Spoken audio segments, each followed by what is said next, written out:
It is the most legendary war in history. 1,000 ships to be launched for the sake of one woman. It begins with a beauty contest. Warriors, chariots, and horses.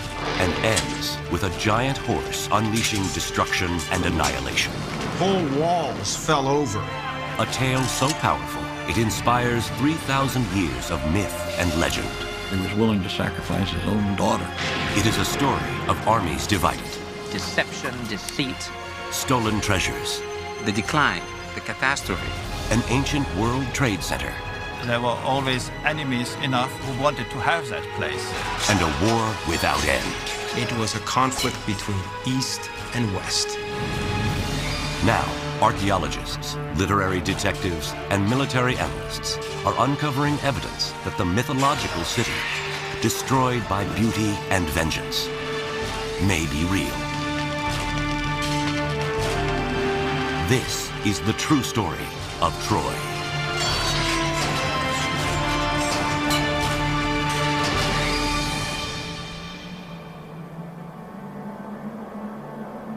This is the cradle of Western civilization.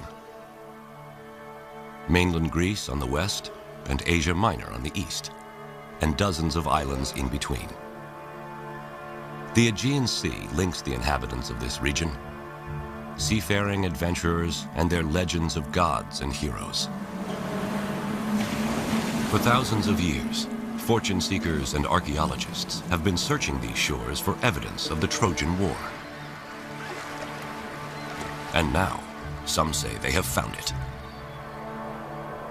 Today, not far off the pristine coast of the Aegean Sea, in what is now the modern country of Turkey, an international team is excavating what they believe to be the site of legendary Troy.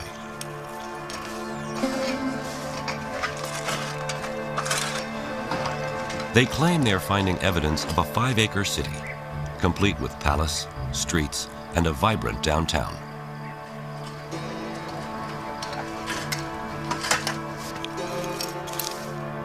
Outside the walls, they say they have evidence of a lower city. Ancient suburbs surrounded by a defensive moat built to prevent attacks by chariots, the ancient world's weapon of mass destruction.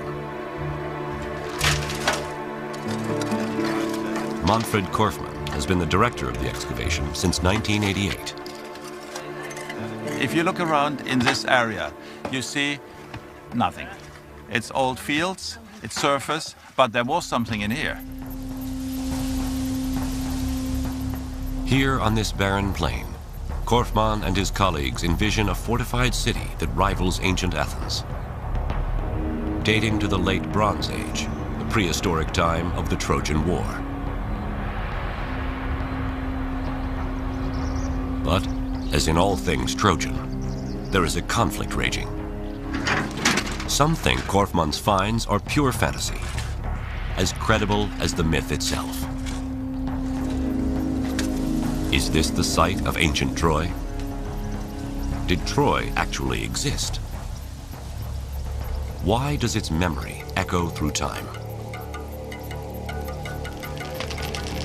I think the Trojan War is the original source of so many of our cultural expectations of soldiers, of literature, of human behavior, of the interplay between the divine and the mundane.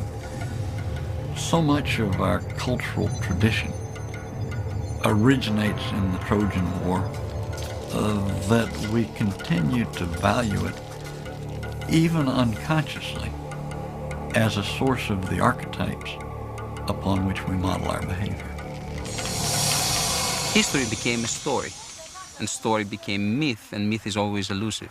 So now we're trying, in a very strange way, to trace our steps backwards, which is not that easy. I mean, it's one thing to dress a history and make it story and then myth, and another thing to undress it.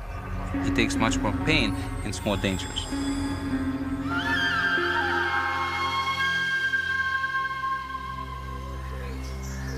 Although today some scholars have reservations about the existence of Troy, historians of the ancient world never doubted the Trojan War was history. Herodotus, Thucydides, and most other major figures of the Greek and Roman world assumed that the Trojan War was a historical fact. Here, on a beach not unlike that of Troy, classics professor Robert Garland recounts the tale. Well, it all began with the gods, as things of great moment tended to in the ancient world, and it began with the wedding of Peleus and Thetis, destined incidentally to be the parents of Achilles, the greatest of the Greek warriors at Troy. And they invited all the celebrities of the ancient world, all the gods, all the goddesses, except one. They didn't think it was a very good idea to invite Discord. Discord shows up anyway. She offers a golden apple inscribed with the words, "For the fairest." 3 goddesses, Hera, Athena, and Aphrodite, claim the apple and ask Zeus to be the judge. He wisely declines and instead appoints Paris, the handsome prince of Troy. And as often happens, each of the contestants offered a bribe. The one he gave the prize to, Aphrodite, offered him the bribe of the most beautiful woman in the world. But there was one problem. That woman was married. She was Helen, married to Menelaus, king of Sparta. Paris sails for Sparta under the guise of official Trojan business. When Menelaus, his host, was absent, he eloped with Helen back to Troy, and thus unleashed the fury that would become the Trojan War. Menelaus appealed to his brother Agamemnon, who was the overlord of the Greeks at that time. And Agamemnon summoned together all the Greek cities, all the kings, for a war of revenge to right the wrong that had been done to his brother. 1,000 ships assemble, but the gods cause the winds to cease. To appease the gods, Agamemnon must make the ultimate sacrifice: the ritual slaying of his own daughter. The winds blow, the fleet sails, and the war begins. The Greeks encamp around the walls of Troy, and for the next 10 long years, heroes are made and destroyed on the battlefield. Achilles, the celebrated Greek warrior, and Hector, the Trojan champion. As the war began to drag on in the 10th year, and it looked as if there was no end in sight, so the Greeks devised the ruse of the Trojan horse. The Greeks sailed off, and the Trojan horse was left outside the walls. The Trojans broke their walls down to let the horse enter, stuffed full as it was with Greek soldiers. And in the night, as the Trojans were celebrating, down came the Greeks out of the wooden horse, let in their companions, and proceeded to rape, pillage, and destroy.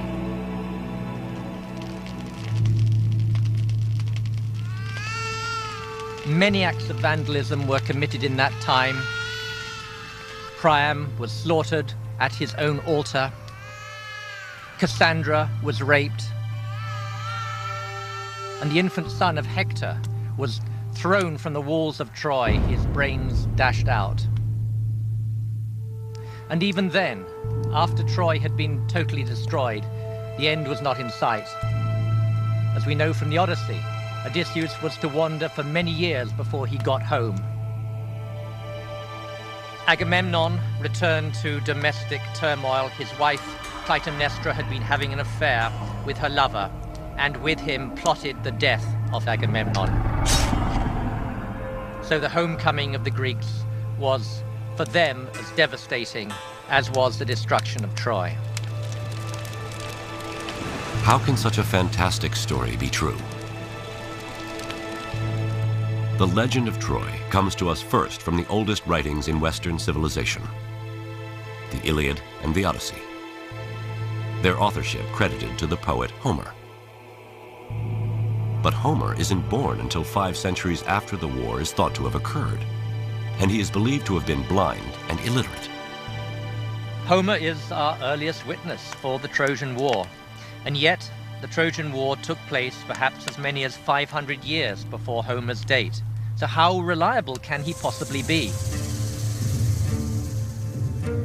How can we trust this blind man's tale of lust and infidelity, human sacrifice, rape, blood, war, destruction, and the ultimate deceit?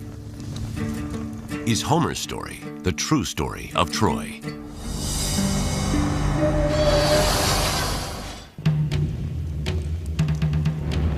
It's the most legendary war in history. The first great story of Western civilization. For years, scholars believed it was only myth. But now, off the coast of the Aegean Sea, archaeologists claim to have discovered the remains of the ancient fortress city, Troy. Is Troy and the Trojan War history or myth? How can our best witness, a blind, illiterate poet named Homer, be trusted? This is the true story of Troy.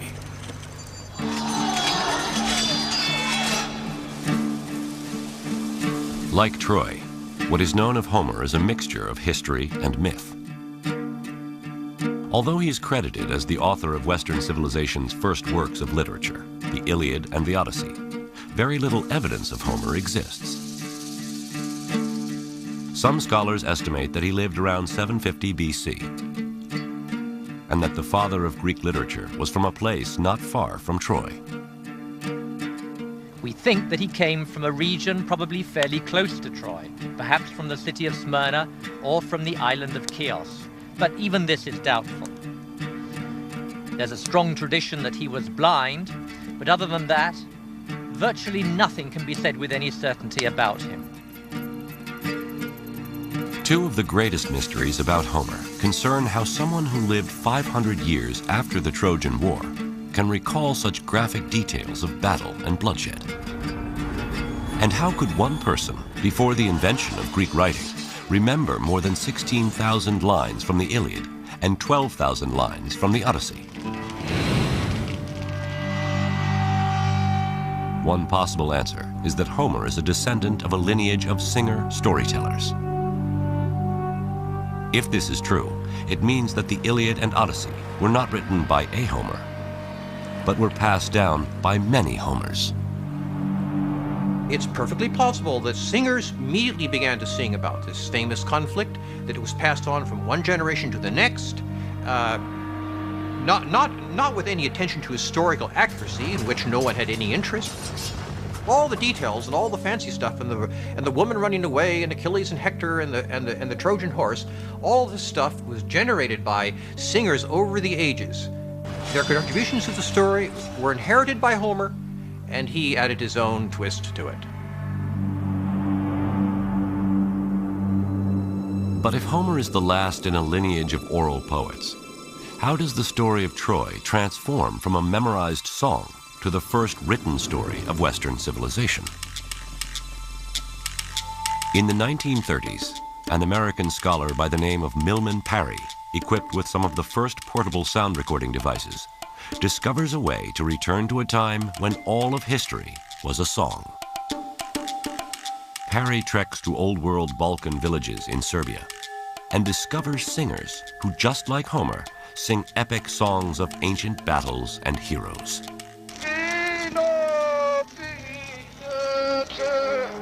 Parry made recordings on aluminum discs and on aluminum wire of these songs, and he also took down these songs by dictation. Parry discovered a very interesting thing, that when you write down an oral poem, it tends to get much longer than when you just sing it in a public performance. For over a year, Parry investigates the oral tradition, transcribing and recording many songs, some as long as Homer's. Parry finds that memory of historical events can be passed on for long periods of time and still remain accurate. The Serbian bards sing about the Battle of Kosovo, which had taken place in the 14th century. Amazingly, written accounts of heroes battling invaders confirm these 600-year-old songs to be true. Is it plausible, therefore, that there really was a Trojan War, and that at least the fact of the war was passed down through oral tradition for 400 years or so until 800 BC, when Homer's poems were finally taken down? My own opinion is that this is plausible. There must, in fact, have been a Trojan War. Otherwise, why would anybody have sung about it in the first place? Parry's work confirms that one person can not only memorize songs as long as the Iliad and Odyssey, but that the accounts can be historically true.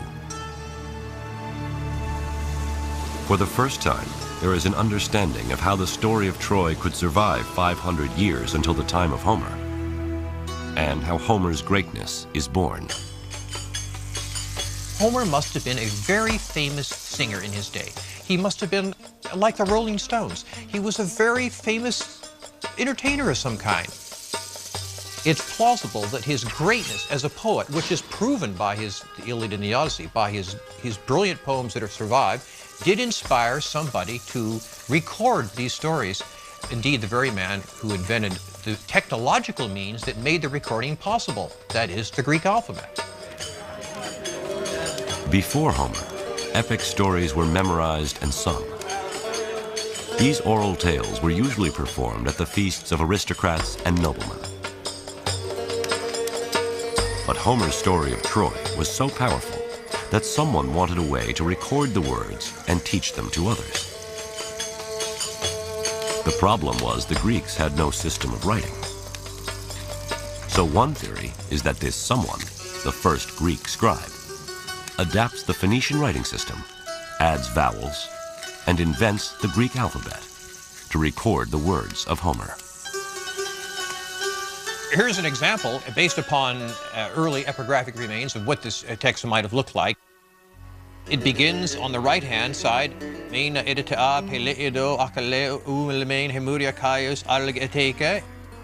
back and forth, as the ox turns, the Greeks said, comparing this style of writing to the plowing of a field where you plow up one end and back the other and then back again. Now, with Homer singing to a scribe, these heroic stories of Troy, the first in Greek history to be written down, inspire a much greater audience. In my opinion, is because they were the first texts that ever existed in the Greek vocal alphabet. And as such, they were used from the very beginning as the basis for instruction about how to use this writing system. And they never stopped being that. So when you went to school in ancient Greece, you studied the text of Homer, right back to the day that the man who invented the alphabet first wrote them down. Homer's story of Troy becomes the tool by which language and literature are taught, the very foundation of Western civilization. For the next 3,000 years, his story of Troy will inspire the greatest Greek and Roman writers, Renaissance artists, Shakespeare, and even Hollywood films. But over the centuries, the true story of Troy is blurred by myth, and Troy the city, a ruin even at the time of Homer, is covered by the sands of time and lost. Then, in the 19th century, inspired by Homer's account of battle, blood, lust, and deceit, a rich adventurer goes in search of the treasures and the true story of Troy.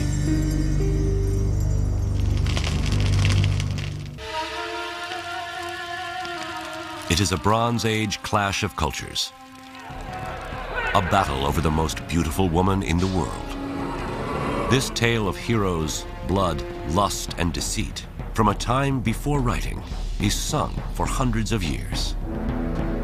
Then the greatest of Greek singers, Homer, sings of Troy so powerfully, he inspires the invention of the Greek alphabet. Homer's Iliad and Odyssey are the first written works of ancient Greece and become the foundation of Western civilization. But over time, the story of Troy is obscured by myth, and the city is lost. Now, can Homer's Iliad and Odyssey lead explorers to the treasures of this legendary city and rediscover the true story of Troy?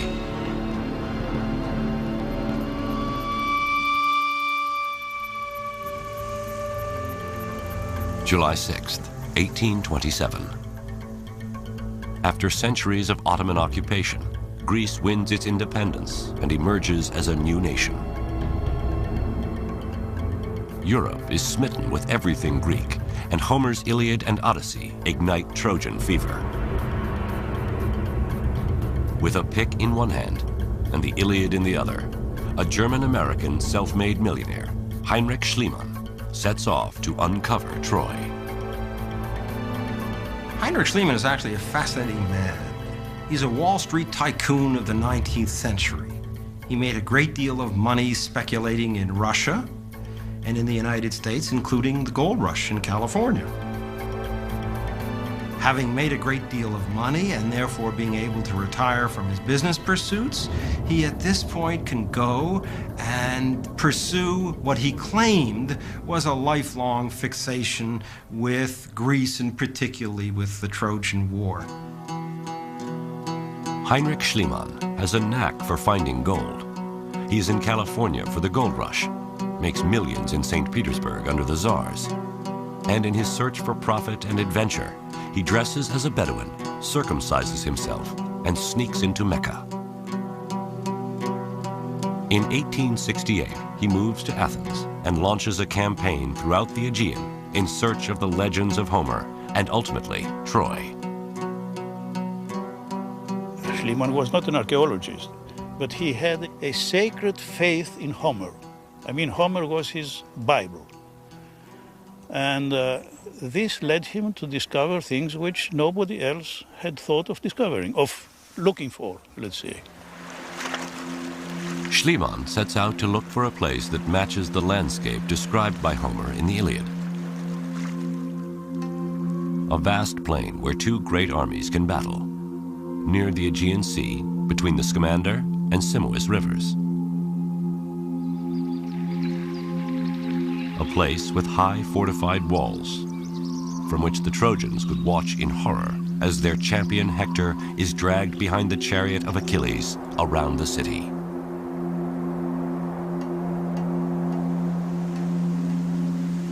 Elizabeth Reardon, architect for the excavations currently underway at Troy, retraces Schliemann's steps on the plains of modern Turkey. Heinrich Schliemann was convinced that Homer was writing about a place that actually existed. And he was also convinced that this place here, known as Hisarlik, was where he was going to find Troy. He thought that if he excavated all the way down to bedrock, whatever it was he found at the bottom had to be the Troy that Homer had written about. In 1870, Schliemann and his hundreds of workers plow through thousands of years of civilization, cutting trenches in the mound running north to south and east to west. The Trojan plain becomes littered with Schliemann's piles of what he considered rubble. He digs for years, but finds no evidence of Homer's Troy. He's getting desperate. What he really needed was a big, splashy find. The man was very lucky because at the end of his third year of excavating, he made a find that fit that bill.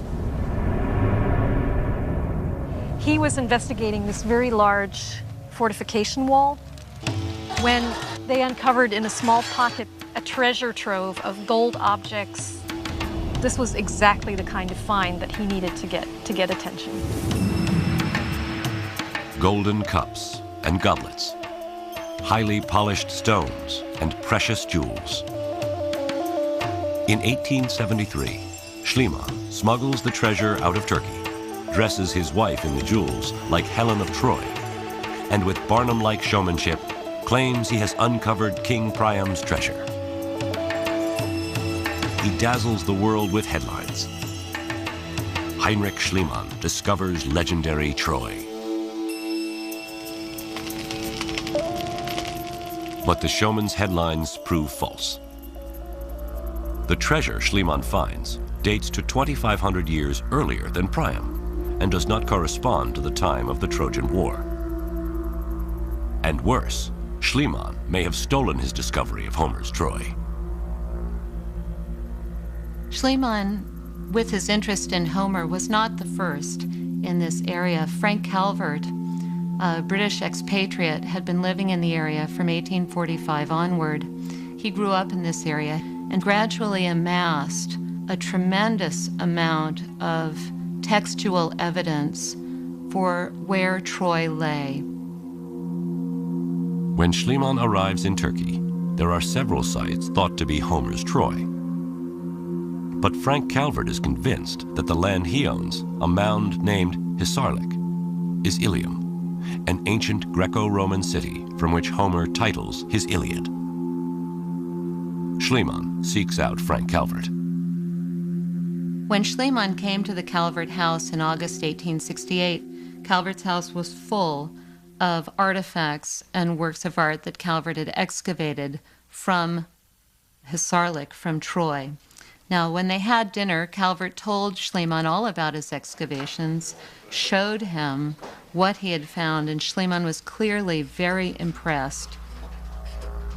Schliemann goes back to Athens, and without ever setting foot on the site, writes his first book on Troy. The problem is, he doesn't know the details. Calvert wrote Schliemann answers to Schliemann's many questions, one of which was, how high was the mound? Was it 20 meters or 100 meters high? The very fact that Schliemann would ask this question shows that he had absolutely no concept of the site itself. Though Calvert has been quietly digging by himself for years, Schliemann pours his vast wealth into a grand excavation with hundreds of workers and is anything but quiet. Schliemann tells the world that he is the sole discoverer of Troy and literally leaves Frank Calvert in the dust.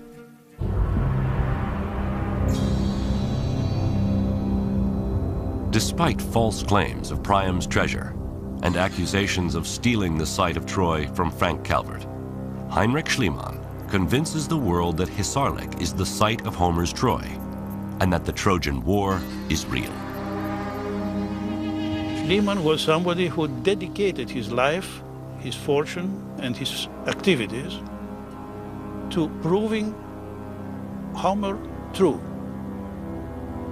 And this has my respect. It's largely because of Schliemann that we're asking the question, was this war real? Today we still follow in that tradition in asking questions about the Trojan War. But even Heinrich Schliemann, perhaps the most devout believer in the Iliad as history, can't produce definitive proof of Homer's Troy. Somewhere in these ruins is the promise of finding some scrap of writing, some Trojan treasure to prove beyond doubt that the Trojan War and the story of Troy are real.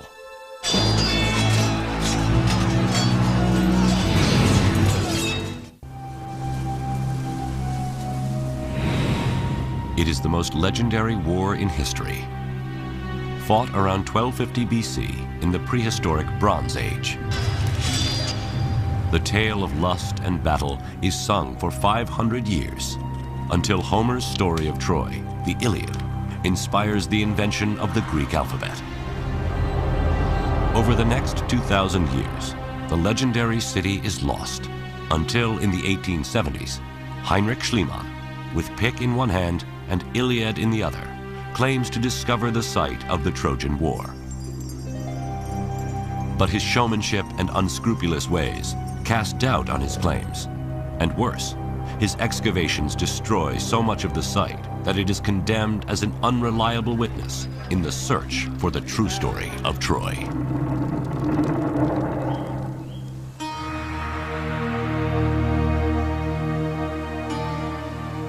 How could this rock heap in present-day Turkey be Homer's Troy? Even Schliemann expressed doubts. It is all poetry, he says. Troy is a myth, and the site of Hisarlik is only a hill. In essence, he says in various writings, well, I'm very pleased at what I've done. I've discovered Troy, and so on and so forth. But I'm a little disappointed because based on what Homer says, his description of Troy, I would have thought that Troy would have been bigger. Where is the proof that Hisarlik is big enough to be Homer's Troy? After Schliemann's death in 1890, his wife Sophie and dig director Wilhelm Dörpfeld identify the different levels of the mound at Hisarlik and number the layers according to years. They discover that Schliemann dug too far, that Priam's treasure comes from about 2500 BC, or level 2. The Trojan War is thought to have taken place at level 6 or 7, about 1250 BC. And at that layer, they find evidence of cataclysmic destruction. Is this evidence for a real Trojan War?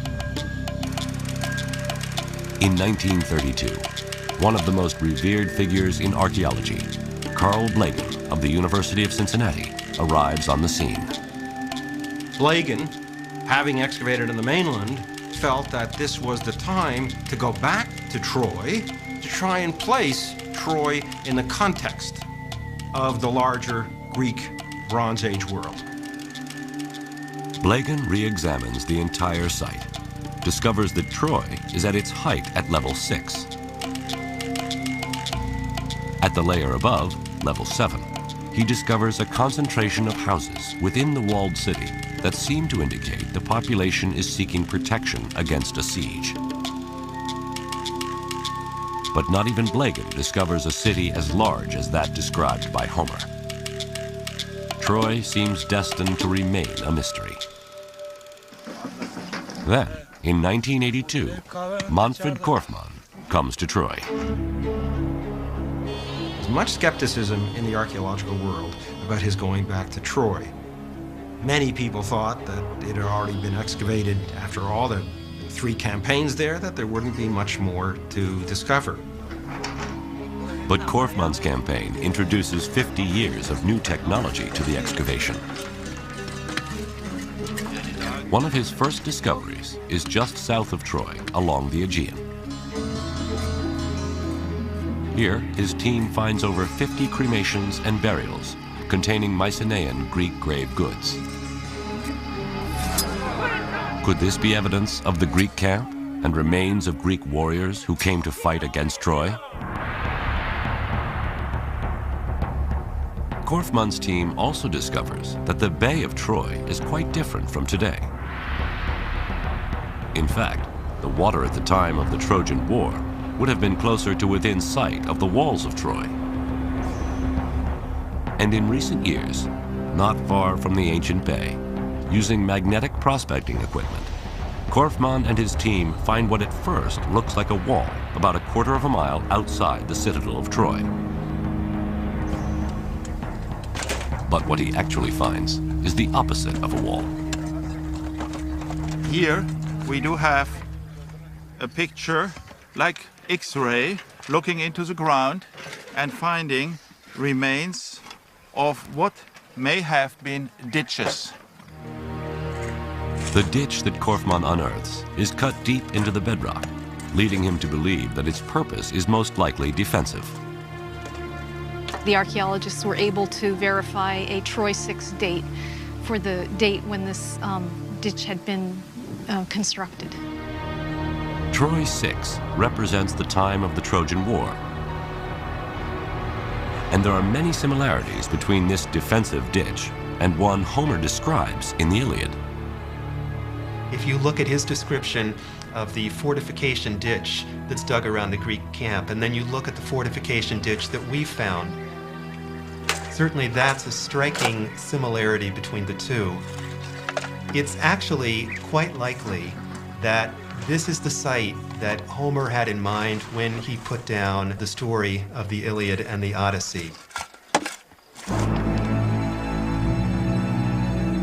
Over the years, Korfmann and his team discover religious totems for worship of Trojan gods, spindle whorls for weaving the fine fabrics traded by Troy through the ancient world, enemy spear tips and arrowheads embedded in the walls of Troy, coins from the time of Alexander the Great, and a bust of Roman Emperor Augustus, who traces his lineage back to Troy. But despite the incredible finds, one find continues to elude Korfmann, just as it had everyone back to Schliemann. Where is evidence of the huge city described by Homer? One of the more important things we want to know about Troy is how large the settlement was in different points in time, at different periods, and how it grew, how it shrank, and if there were different activities going on in different areas or parts of the settlement. We can't answer this by excavation alone. To discover the elusive vastness of the city described by Homer, Korfmann's team employs a technique that more resembles farming than archaeology. It's called site survey. Every 20 meters, we remove the vegetation to get conditions similar to a freshly plowed field. We collect everything we find there. Pottery, tile fragments, whatever is lying around. Thus get an idea about settlement size and function of different areas.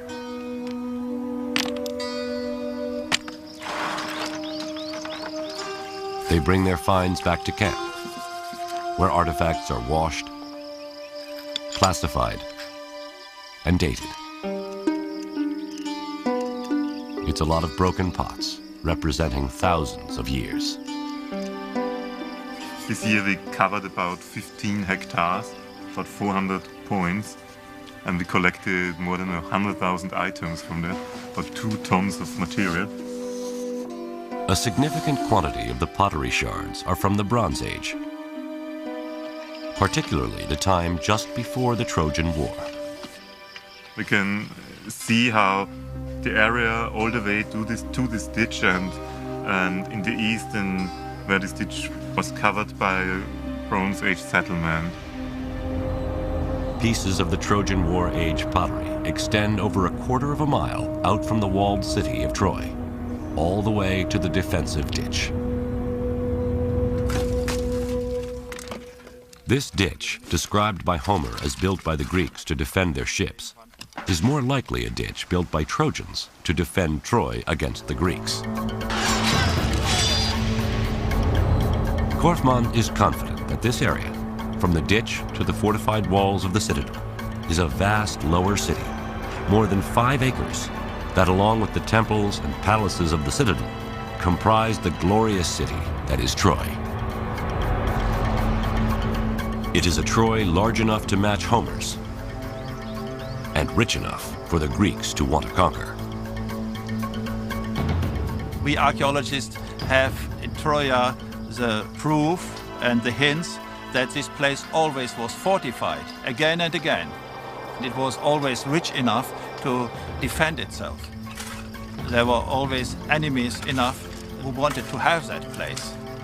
For us, this is enough argument to say that there always had been war at this place.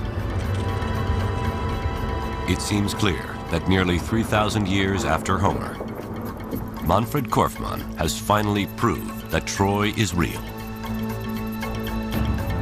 But now, where is the evidence of the Trojan War? What was it really fought over? Are we to believe Homer's claim that a woman, even the most beautiful woman in the world, could cause the destruction of Troy?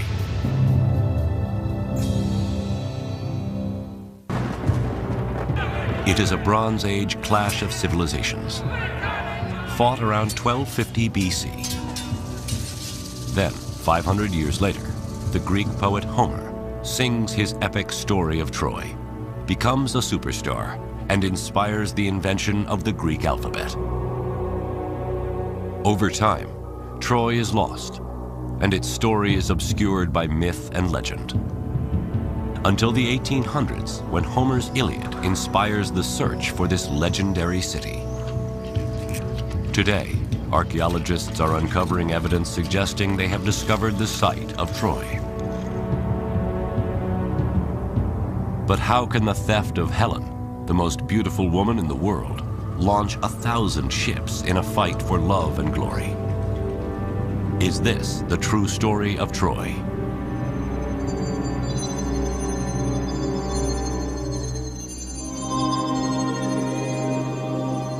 To the ancient Greeks, beauty is order.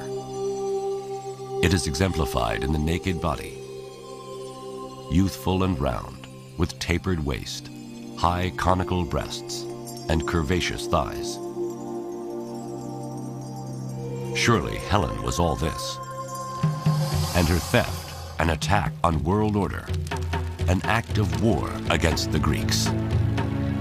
But her abduction is also a personal affront against a very powerful ruler. The legend of Helen being abducted and from that the war flowed is not impossible, but it's unlikely as a sole cause. Brigadier General John Brown of the U.S. Army is an expert on ancient warfare. What's more likely is that there was an opportunity waiting to happen, a war that was awaiting a cause. There was an instinct for expansion on the part of the Mycenaeans that provided an underpinning that needed a triggering event. Helen being abducted would very readily have been a kind of a triggering event that could have galvanized the warriors of such an age into an effort to redeem their reputation and increase their glory. Homer tells us of a coalition of Mycenaean Greeks under the leadership of Agamemnon crossing the Aegean in 1,000 ships to make war on Troy sometime around 1250 BC. How does Homer's account stack up against modern military strategy? A quarrel over women who were stolen. Acting as military chief of staff to Agamemnon, General Brown assembles his staff. Troy is a heavily fortified. Intelligence, Stay clear of the operations, logistics, personnel. They gather to make war on the enemy, the Trojans. Gentlemen, we've been asked to do an operational analysis of the Trojan War to try to come to grips with the campaign imperatives that affected both the Mycenaeans, or Greeks, and the Trojans in the course of the first order of business is what's at stake. The control of the seaborne trade route critical to the commercial economy of the ancient world. The strategic setting is dominated by the necessity of controlling trade routes. One I'd like to call your attention to in particular, and the one that affects our story, is the one running from the Black Sea through the Bosphorus, the Sea of Marmara, and out the Dardanelles. That's precisely the location of Troy. Troy's location gives it control of the trade route from east to west, access not only to the breadbasket of Western Asia, but also treasures of gold, spices, and luxury goods. A shipwreck discovered off the coast of Turkey in 1984, dating from the time of the Trojan War, is testimony to the riches at stake. Treasures from 7 civilizations are aboard the ship. Gold medallions from Egypt, urns of oil and spices from the Far East, and oxhide-shaped ingots of tin from Central Asia, and copper from Cyprus. In fact, these metals are found in the exact proportions for making bronze. 10 parts copper, 1 part tin. Bronze is made from tin and copper. When you control your access to those materials, you're controlling the industrial materials of the Bronze Age. Controlling bronze production in the Bronze Age is like controlling oil in the Oil Age. If the Greeks want to become an empire, they'll need to capture Troy. But how? If you turn from that strategic setting to the operational level, they had no choice. Again, Brigadier General John Brown and his staff apply modern military planning to the ancient battles of the Trojan War. From a personnel point of view, what would you tell me about the layout if this represents the Mycenaean capability and this area right here, Troy? Troy's population did not compare in military manpower to the Greek state allied against it. The Greeks assemble a coalition army to outnumber the Trojans 5-1. They'll need that overwhelming force to ensure a quick, decisive victory. And to deliver that force, Homer says the Greeks sailed to Troy on 1,000 black-bowed ships. Is there anything we should know from an intelligence point of view? Well, a couple things I'd like to point out, sir. First, as you know, Troy is a heavily fortified city. It's got a strong and a high wall. If we allow them to get behind that wall, that means we're going to have to lay siege to them. Also, they have a series of potential allies that if we alienate them, could come down on the side of the Trojan. Well, given that intelligence backdrop, what do you think the operation should look like? The Greeks should land directly before Troy and either defeat them on the battlefield in open combat with our overwhelming force or starve them out of their walled city. Overwhelming force delivered directly to the shores of Troy on 1,000 ships. The Greeks are poised to recapture Helen, restore their honor, and gain power and wealth by controlling the most important trade route of the Bronze Age. It's a simple enough plan. One last logistical consideration: how to feed 1,000 ships full of warriors. What's your thoughts there, logistician? The Trojans would have gathered all the local food and water that was available and pulled it within the walls of their defenses for their own use and as a means of denying it to the use of the Greeks. The Greek army, therefore, would have to go further and further afield to gather those supplies of food and water that they were going to need to subsist on. And the primary risk there is that they would alienate those local populations that heretofore had not been engaged in the conflict but would now be inclined to come in on the side of the Trojans. Well, it's an interesting point you make, John, because it looks like the Greeks were divided between what they should do in order to win most easily and what they had to do in order to survive as an army. They had no choice except to support themselves off the land by foraging and by raiding. And it is precisely the result of one of those raids that starts Homer's Iliad. Agamemnon and Achilles fight over a woman that Achilles captures during a raid. Agamemnon pulls rank and claims Achilles' war prize for himself. Achilles rages, reaches for his sword. Professor of Classics Robert Garland reads from the Iliad. Someday, I swear, a yearning for Achilles will strike Greece's sons and all your armies. But then, Agamemnon, harried as you will be, nothing you do can save you, not when your hordes of fighters drop and die, cut down by the hands of man-killing Hector. Then you will tear your heart out desperate, raging that you disgraced the best of the Greeks. Achilles withdraws himself and his troops from battle, and the raids the Greeks conduct drive the neighboring population into an alliance with the Trojans. The Greeks lose their advantage of overwhelming force, and the war drags on for 10 long years with no clear victor. I think from the point where Homer begins the Iliad, where there is a quarrel between Agamemnon and Achilles, his most important warrior, it's clear that this is not altogether a coalition of the willing that he has brought to Troy. The trouble for this coalition of the unwilling starts 10 years earlier back on mainland Greece, where Agamemnon plots a course of revenge and plunder. There, he will be forced to make the ultimate sacrifice, the ritual murder of his own daughter. Troy, a Bronze Age World Trade Center. Sung about by Homer, his Iliad and Odyssey become the first literary works of Western civilization. But is the mythological city real? Archaeologists now seem certain they have discovered the legendary lost city.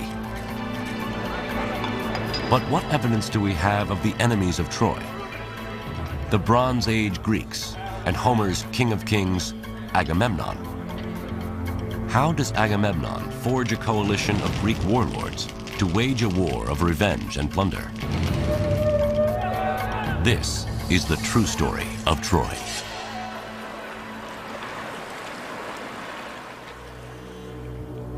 West of Troy, across the Greek islands dotting the Aegean, lies mainland Greece. Athens, Sparta, Pylos, Olympus, and at their center, the largest and richest of the Bronze Age principalities, Mycenae. Hidden in these ruins is evidence of their wealth and power. Spiros Iacovides is the godfather of Mycenaean archaeology and director of excavations. I have been working here since '58, which means for 40 odd years. And I have come to love the place. Mycenaean civilization was a time of very active interconnections. People had to come through Mycenae or through the area of Mycenae wherever they wanted to go. Just the sight of this fortress sends a message of power to friend and foe alike. The city's walls rise 40 feet high and span 25 feet wide. Today, Christofilis Magidis, Assistant Director of Excavations, approaches the main entrance, a 20-ton stone carving called the Lion Gate, which dates to the time of the Trojan War. The main element here is the lion relief on top of the gate in the relieving triangle. Here we have an amalgam of political statements and religious allusions. The column represents the house of the king, and the lions, his power and protectors. It is a massive display of the king's divine right to rule. It's a very strong statement for the incomer at the first moment he enters the citadel.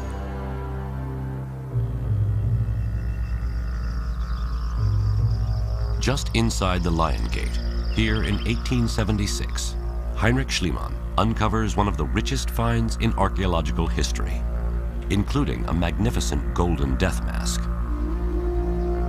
In his showman-like way, he proclaims, "I have gazed upon the face of Agamemnon." High atop the citadel, archaeologists uncover remains of a palace much like one described by Homer.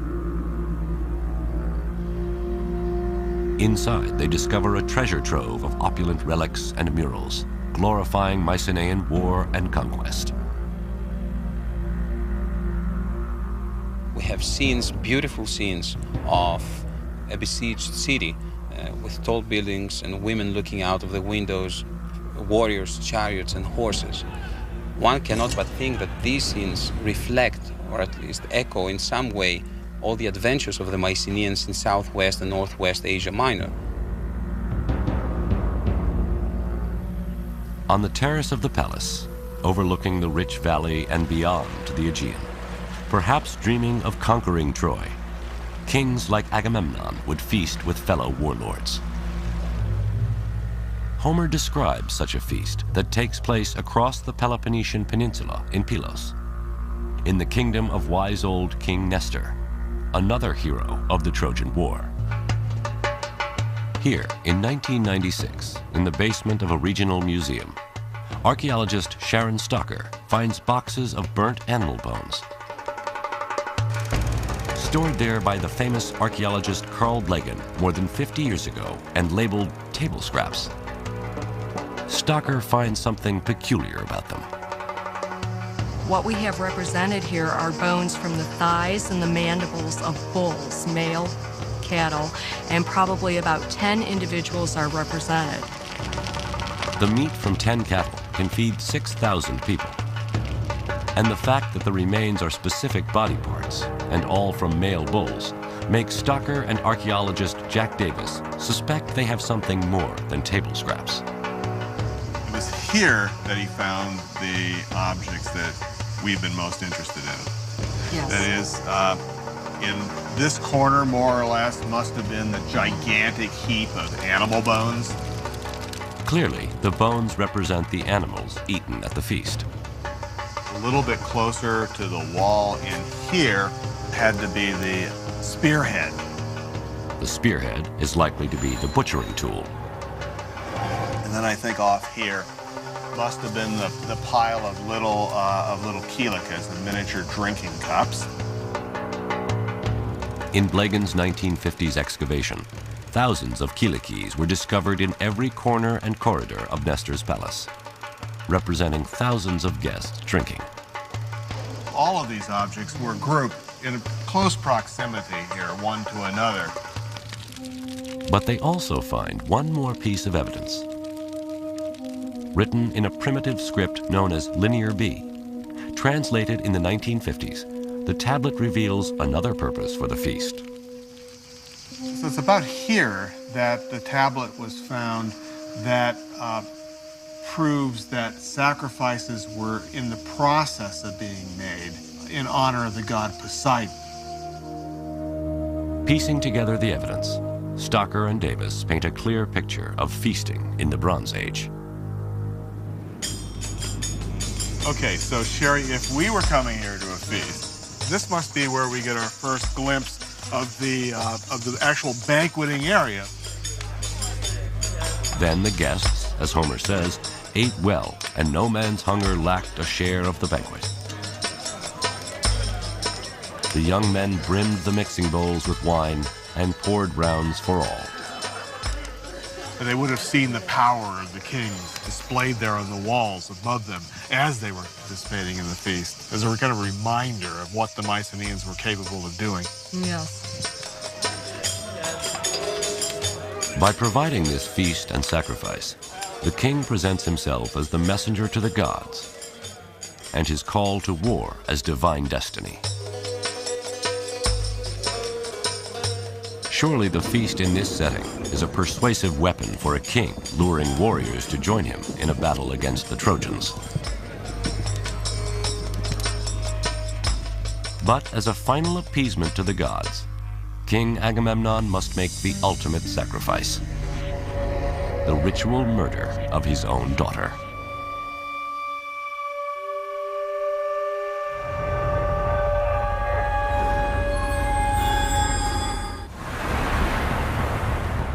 Helen, Queen of Sparta, is abducted by Paris, Prince of Troy. A personal attack on family honor escalates to an international crisis. With enticements of wealth and power, King Agamemnon forges an unwilling coalition of Mycenaean Greek warlords to do battle with the Trojans. But now, the gods and his warriors demand from him the ultimate sacrifice: the ritual murder of his own daughter. This is the true story of Troy.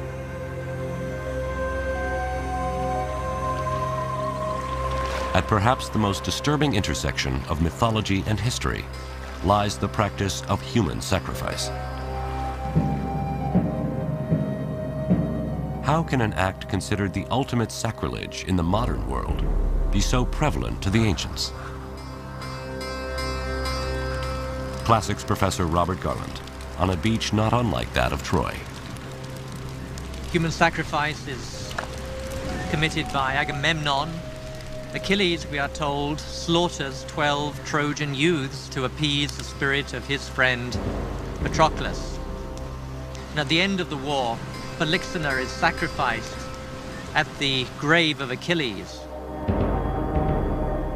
Although these incidents of human sacrifice exist in the mythological realm, there is also historical evidence of human sacrifice.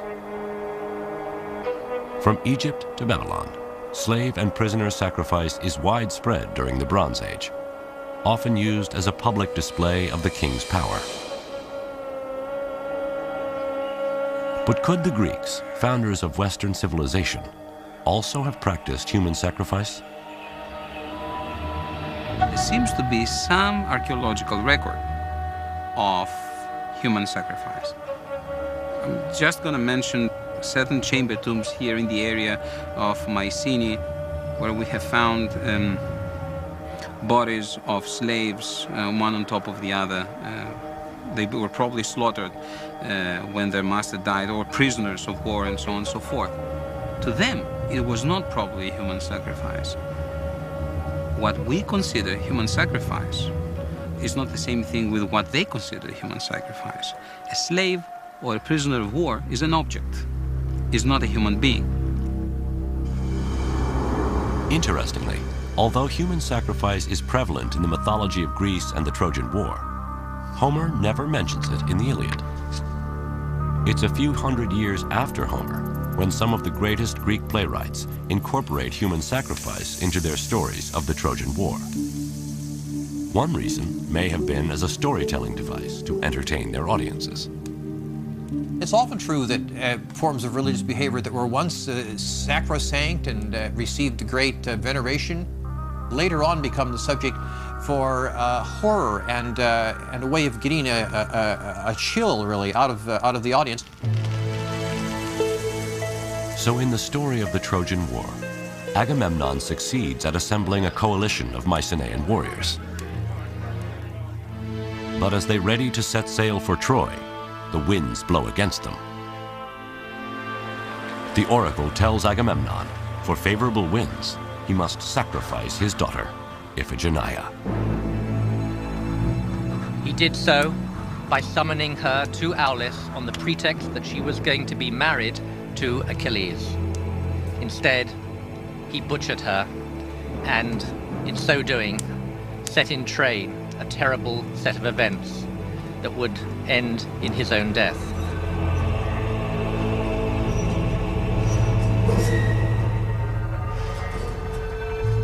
To the Greeks, this was a powerful message, whether real or mythological.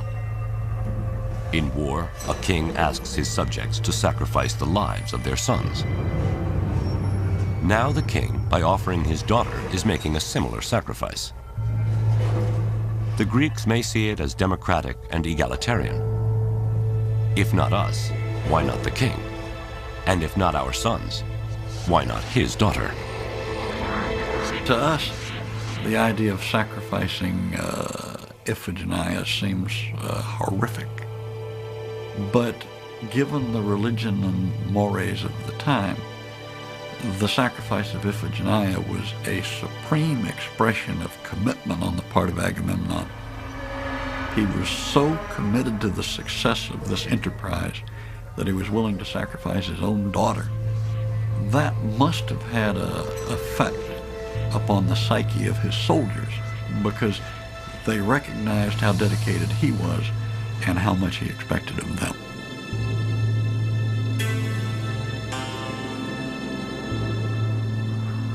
Thus, the first blood spilled in the Trojan War is that of a child.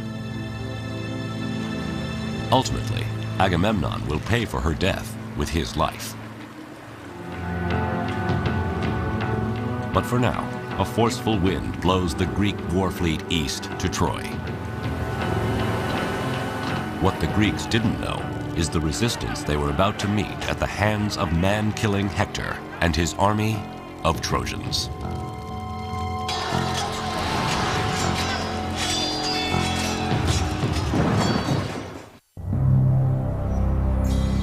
To forge a coalition of Mycenaean warriors and satisfy the gods, Agamemnon makes the ultimate sacrifice, the ritual murder of his own daughter. In 1,000 ships, the Greeks sail east to Troy with dreams of wealth and honor. But their overwhelming force is negated by the fierce Trojans and their powerful allies.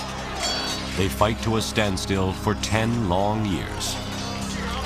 Now, powerful egos and dissension in the Greek ranks threaten to destroy the coalition from within. This is the true story of Troy. It is an epic clash of civilizations, a defining moment in prehistory to which, once again, Homer may be our best witness. In the 16,000 lines or so of Homer's Iliad, he explores all the major questions which we still grapple with as we make war today and consider the questions around warfare. The justification for a major military exercise, the accountability, the quality of military leadership, the nature of courage and cowardice on the battlefield, and indeed what happens to victors and defeated alike in the face of day-to-day brutality. And yet, in his Iliad, Homer doesn't chronicle the entire 10 years of battle. He focuses on just 4 days of the war's 10th and final year.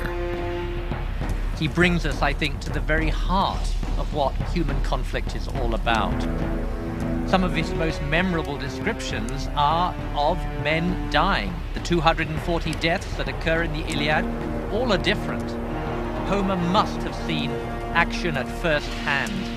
He must surely have gone over the battlefield at Troy and tried in his own imagination to recreate how this battle took place. We see warfare from so many different angles, and we see it up close and personal from Homer. Warriors face off on the battlefield, calling out names and insults. Soldiers thrust spears through enemy eyes, swinging swords, hacking off limbs. Homer says black blood stains the battlefield. His name defines this brutal age of warfare, known as the heroic or Homeric era. This was very much an individual contest for personal glory. And there was believed to be a glory in the nature of your opponents and in the extent of your success over them. It's a bit more tribal. The nature of your military reputation depends upon who you individually fight and how well you do against them. Homer describes many duels, but one he portrays as the ultimate duel, the one to end 10 years of war. Menelaus, the offended husband of Helen, is challenged by Paris, Helen's Trojan lover. If Paris kills Menelaus, Helen stays in Troy and the Greeks withdraw defeated. If Menelaus kills Paris, he reclaims Helen, takes a king's ransom of gold from Troy, and Greek honor is restored. The two armies sit down and the duel takes place. This is sanity, Homer is saying. This is how it should be. But it's not how it goes. Menelaus and Paris cross swords, risking life and honor to end a decade of conflict.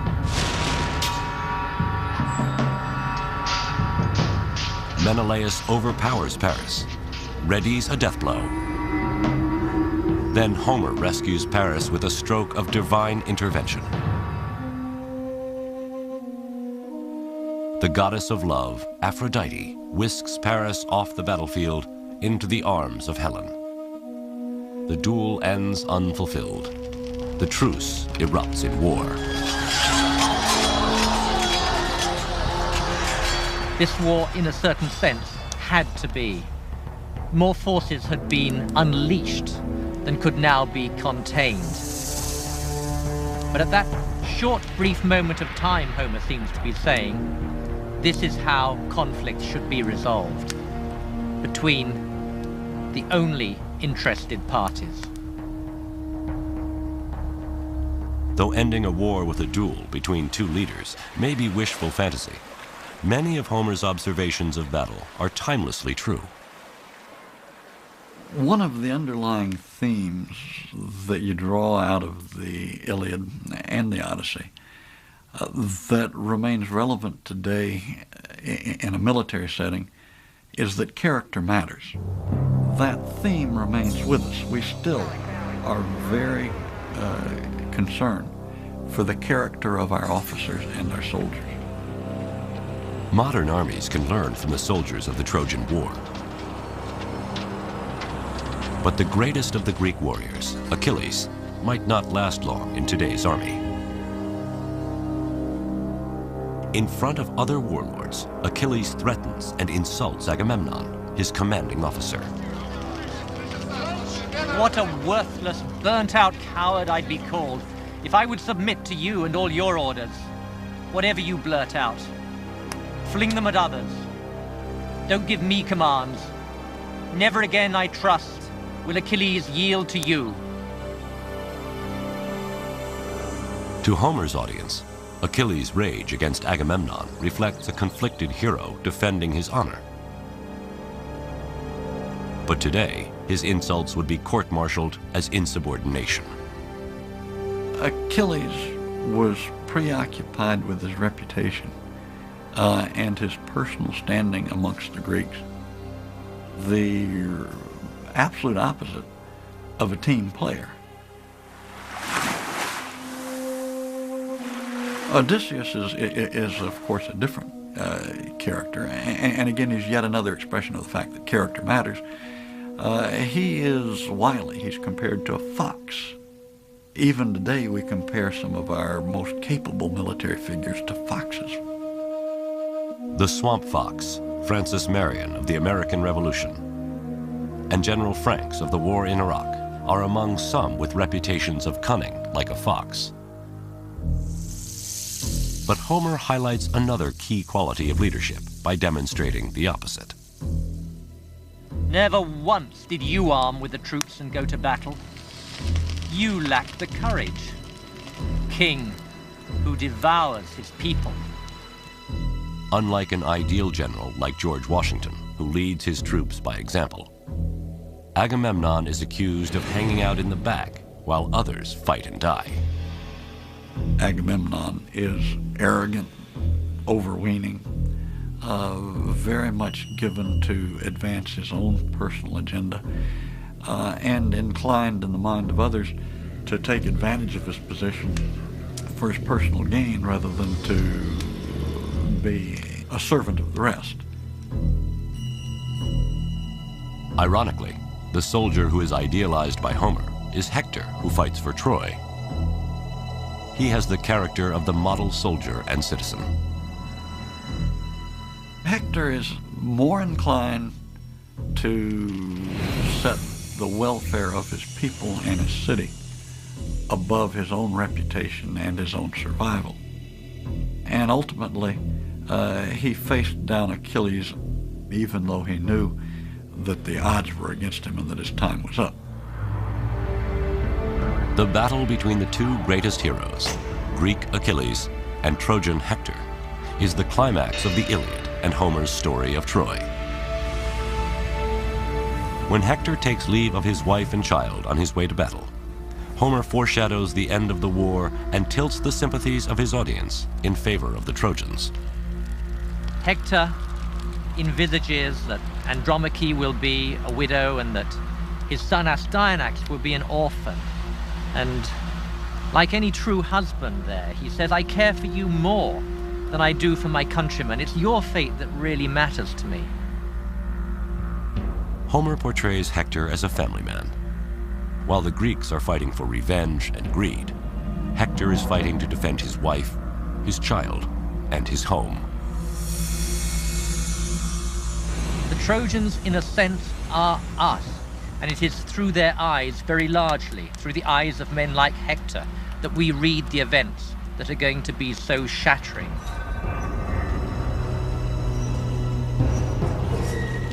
Hector sees Achilles charging like a stallion. Achilles closes, helmet flashing, throws his spear and misses. Hector hurls his spear, striking Achilles' shield dead center, and glances off. Hector draws his sword and charges, but Achilles has a second spear and drives it clean through Hector's neck. Hector falls to the dust and gasps, pleading with Achilles to return his dead body to Troy.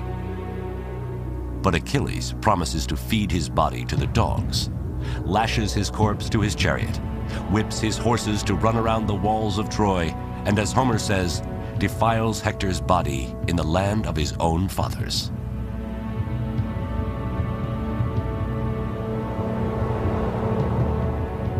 And in the last great scene of Homer's poem, King Priam comes to beg for the mutilated body of Hector, his son.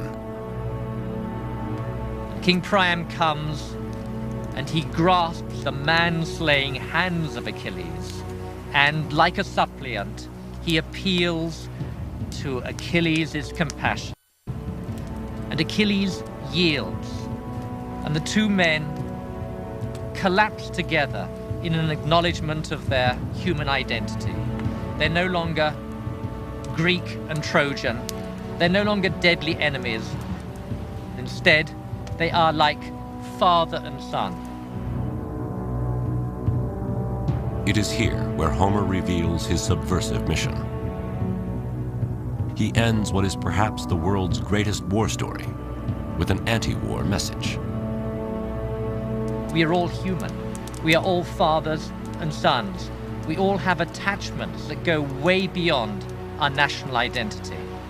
We are human beings, first and foremost. A truce is declared for the cremation of Hector's body. Funeral laments are sung. The flames from the fire consume his corpse, and looming are the walls of Troy. Homer does not elect for a Hollywood ending.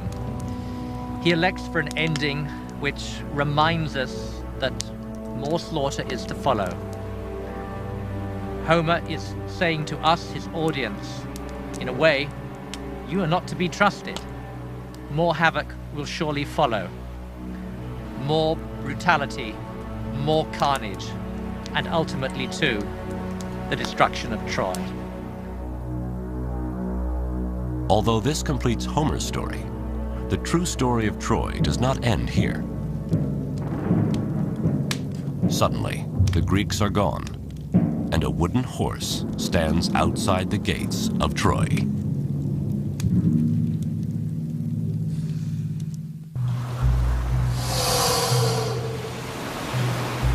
The greatest Trojan hero, Hector, is dead. Killed in battle by the Greek hero Achilles. After defiling Hector's body, Achilles agrees to surrender Hector's corpse to the Trojans. An uneasy truce is called as Hector is cremated before the walls of Troy. But when dawn breaks and the Trojans brace for another Greek attack, they discover their enemy is gone and a wooden horse stands outside the city gates. This is the true story of Troy. The most famous symbol of Troy, the Trojan horse, comes to us from legends other than Homer's Iliad. The legend tells us that this was a war that was not won by uncommon acts of valor, by steadfastness and military discipline, all the qualities that we might expect. On the contrary, it was won by a devastating ruse. It was won by deception, deceit, and conspiracy, and all the things that we might consider to be dishonorable in the conduct of warfare. Everyone knows the story. After 10 years of battle, the Greeks and Trojans fight to a standstill. Then Odysseus comes up with a plan. The Greeks build a giant wooden horse, leave it as an offering to the Trojans, and then sail away. Some Trojans are skeptical. Laocoon warns, beware of Greeks bearing gifts. But myth says he and his sons are silenced by serpents that drag them into the sea. The Trojans desperately want to believe that the horse is a peace offering. And the Trojans broke their walls down to let the horse enter, stuffed full as it was with Greek soldiers. And in the night, as the Trojans were celebrating the departure of the Greeks, down came the Greeks out of the wooden horse, let in their companions, and proceeded to rape, pillage, and destroy. By hiding in the belly of the wooden horse and tricking the Trojans into lowering their guard, the Greeks finally penetrate the massive walls of Troy. All of Hector's fears, why he was willing to risk his life to defend his homeland, are about to become true. Priam was slaughtered at his own altar. Cassandra was raped. and the infant son of Hector was thrown from the walls of Troy, his brains dashed out. With Hector's mother and father hacked to pieces, his sister sacrificed, his son murdered, and his wife carried off to the bed of a conquering Greek, his family's seed is wiped from the earth forever.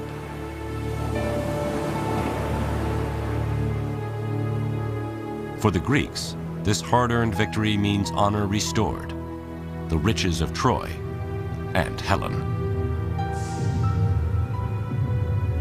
But although there is plenty of archaeological evidence of Troy being destroyed, how could the legend of the Trojan horse be true? The Trojan horse has become something of a metaphor for trickery, you know, for being able to outwit your opponent, for having something that is so carefully contrived of an artifice that you're given an overwhelming advantage. The idea that the Greeks would have in fact built a large wooden horse, hidden inside it, and had it dragged inside of Troy is certainly possible, but it kind of strains your credulity a little bit that someone really could have pulled that off. My inclination is to see in the Trojan horse some kind of a representation, vaguely remembered, of siege equipment, the weaponry that can be brought up against walls to either bring them down or to somehow neutralize them. Hittites and Assyrians possessed siege technology. It's possible this Bronze Age weapon of mass destruction could have inspired the legend of the Trojan horse. But whether history or myth, the Trojan horse came to symbolize a war won by trickery and deception.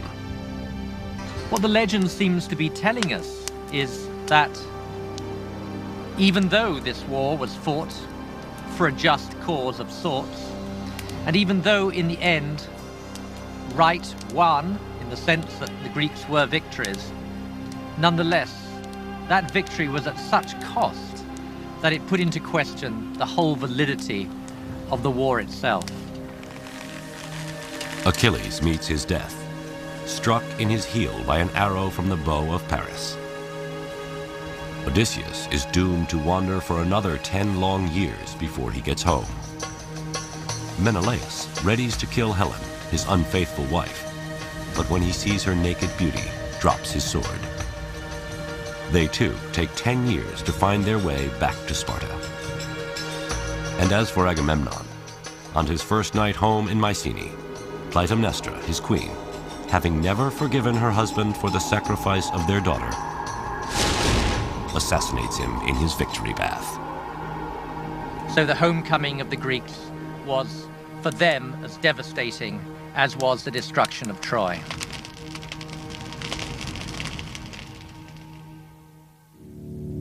In fact, history tells us in the wake of the Trojan War, not only do the Mycenaean kingdoms collapse, but the entire Bronze Age comes to an end.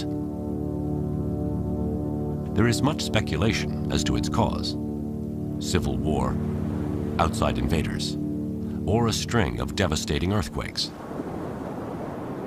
Greece falls into a dark age for nearly the next 500 years, until the time of Homer. What survives through the Dark Ages is the story of Troy. If you contextualize this war and you see what comes after that, the decline, the catastrophes, the economic collapse, the Greeks never managed again for the next 400 years to come together as a nation.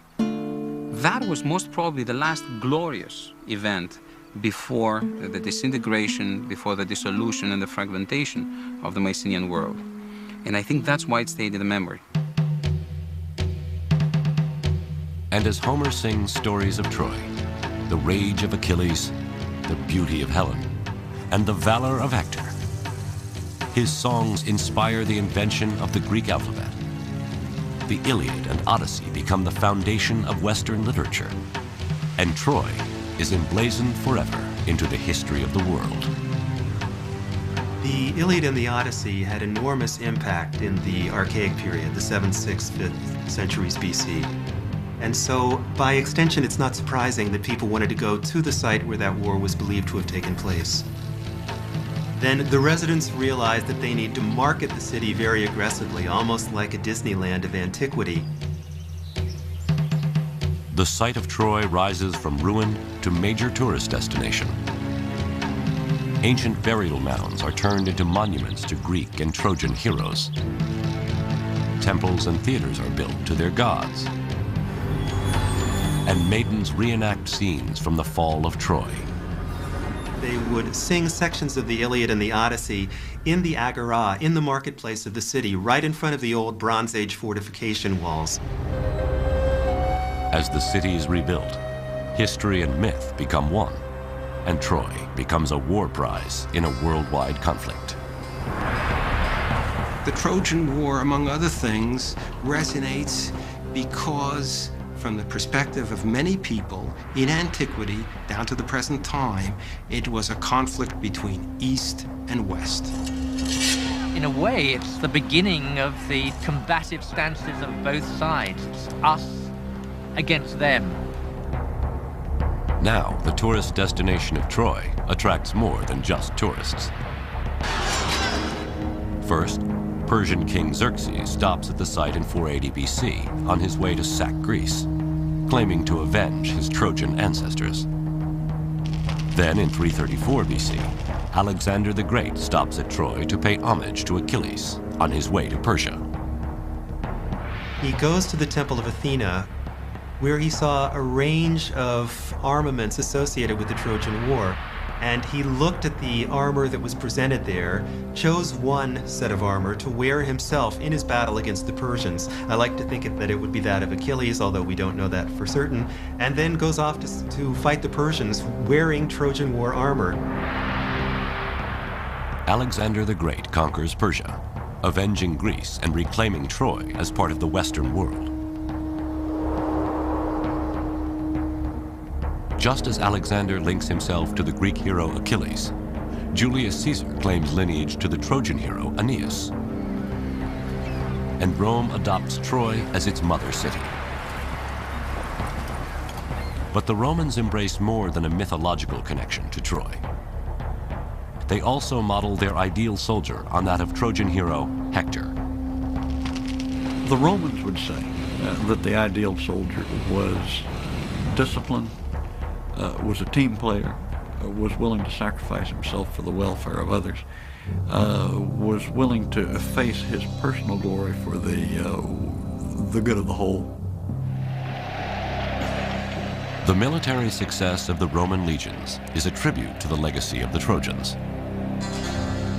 Even though the Greeks originally defeat the Trojans are avenged when Rome battles Greece.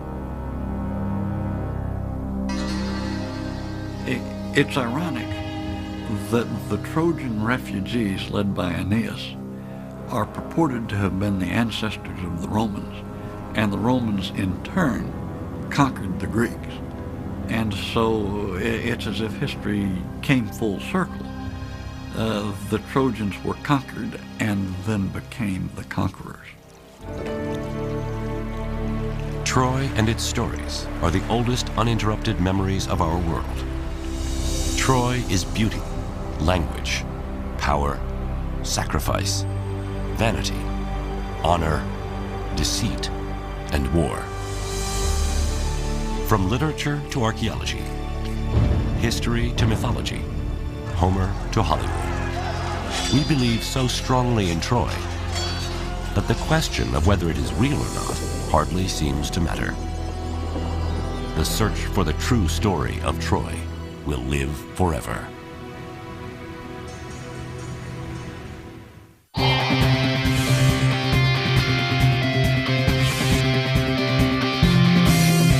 There are always going to be surprises. You don't have to speak the language to be able to interact with people. Knowing that can make you look at history in a new and exciting